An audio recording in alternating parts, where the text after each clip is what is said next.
I want you to cast your mind back to 2008, back when 10-minute parts were the norm, and the only reason why I'm literally doing this is so I can get this up to 50 parts. Yes, literally, I'm that OCD with my occupational health and safety disorder that I need to make this 50 parts. Greetings, I'm Solidus-Skully, and welcome to the tri-ultimate, if that's even a word, part of Kingdom Hearts. We're almost finished with the synthesis bullshit, but we need to unlock the Ultima weapon!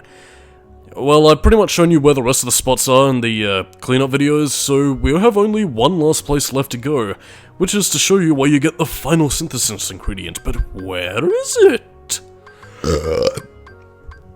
Well, yeah. I do believe that, well, obviously, this is pretty much where you can get some of Donald and Goofy's ultimate weapons as well, which we will be getting, and kind of, sort of, showing off-ish. But, yeah. Anyway, that's pretty much the last of all the synthesis stuff you have to get. That's the full list right then and there, but what is this? A little bit of an unceremonious intro, but whatever. In the meantime, we have to face off against these mysterious critters. And they might look a little bit familiar, because they seem like shadows, but older. These are the Neo Shadows. Final Mix exclusive enemy, and well, again, they pretty much act like regular Heartless, but they have, obviously, a meteor health bar, and they have a few different attacks. They like to spin slash you around, they can disappear into their shadows and grab Sora's leg, as you were seeing a little bit right there, and of course, well, they can basically do something akin to a homing attack on Sora, so, yeah. And of course, as we're seeing here, this is going to be the one time that we will be displaying the Oblivion Keyblade. Pretty much representative of Sora's two sides. Oathkeeper being his oath to Kairi, and of course Oblivion, Sora's desire to rescue Riku from the darkness. And of course we have the Dream Shield for Goofy, and of course the Dream Rod for Donald. Ah, it's like it was meant to be. If only we had the sword from the beginning of the game, then we could unlock it. But anyway, after unlocking the stones that we need for the Heartless encounter that I just wanted to show off, now we can get it. The Ultima weapon. Now, unless of course you're going for a specific build, this isn't the most powerful weapon in the game, at least if you want to go for a specific build, but I will say that the Ultima weapon is the best all-rounder kind of weapon.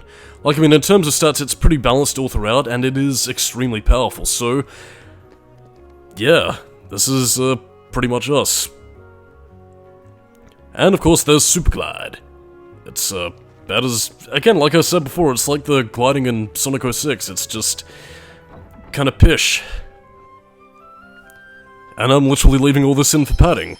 But thankfully we don't need to see the gummy ship ever again. Although, actually, you know what, no, I think I might save that for a little bit later on, because, yeah. At least in the final part anyway, because as you might imagine, some shit's gonna go down in the end of the world. And not just freezing your butt off, but I mean in terms of, like, stuff, man. And again, to put the Ultima weapon to the ultimate test, I basically wanted to get the best encounter that I could, but it basically required me to go in and out before I could get the encounter to work. I mean, again, as I mentioned before, if you want to encounter specific enemies or come across some rare Heartless or item drops or whatever, basically you need to go 2 rooms forward, 2 rooms back. It's very archaic in that, like, RPG kind of way, but yeah, them's the breaks, really. And I think something I also cut out during the original run to the end of the world, yeah, there were 2 places that you can go down. One's, like, through the middle, and the other's, like, right down to the center. They basically both lead to the same place, which is why I edited it out. I initially thought that you might have been able to see, like, a few different vistas, or, like, maybe one particular route would show you, like, the destroyed Cinderella or Snow White world, but as it turns out, I was wrong. You pretty much only get one or the other, and it's based on your decisions in the game. And I mean, it's sounding a lot more complex the way that I'm talking about it, but really, there's like, it's A or B about it. It just depends on what worlds you want to complete and what worlds you don't. It's pretty much similar to the, like, Alice appearing in front of the Disney villains rather than Snow White thing, as seen right at the beginning of the game. Again, A or B, but again, this is pretty much just us jumping back and forth between the portals of darkness, so we can get the Neo Shadows, because I wanted to fight them again, but no, instead we have to fight the Angel Heartless. There we go, that's the ticker. And that's what I meant by the homing attack. They're going straight up Sonic in this bitch. And, well, just watch the Ultima weapon at work. Unfortunately, though, we won't be using this against the final boss, because, well, for canon reasons, gotta stick with the Kingdom Key D, but... No, Kingdom Key, Jesus. The Kingdom Key D you won't be seeing until, the final part. So, yeah. Anywho, the main thing to point out here really is that we're taking down the Heartless. And this is basically also me just trying to get, like, the most out of the special attacks that they can do. Particularly the Darkness Grab they can do when they grab Sora's foot and then, well, basically use, like, a bit of teamwork here to get the other Heartless to attack you while they're holding you down. I don't know, like, I mean, they put a lot of thought into the AI, which, again, I guess is apropos since they were, like, special encounter enemies for the end of the game, but, yeah. I don't know. I like the Neo Shadows, they have a cool design, and again, they're a nice evolution of the concept. And I mean, I think it kind of makes sense for being so close to the Realm of Darkness that you can see them, and now we finally got the Stormy Stone. But anyway, that's pretty much all she wrote.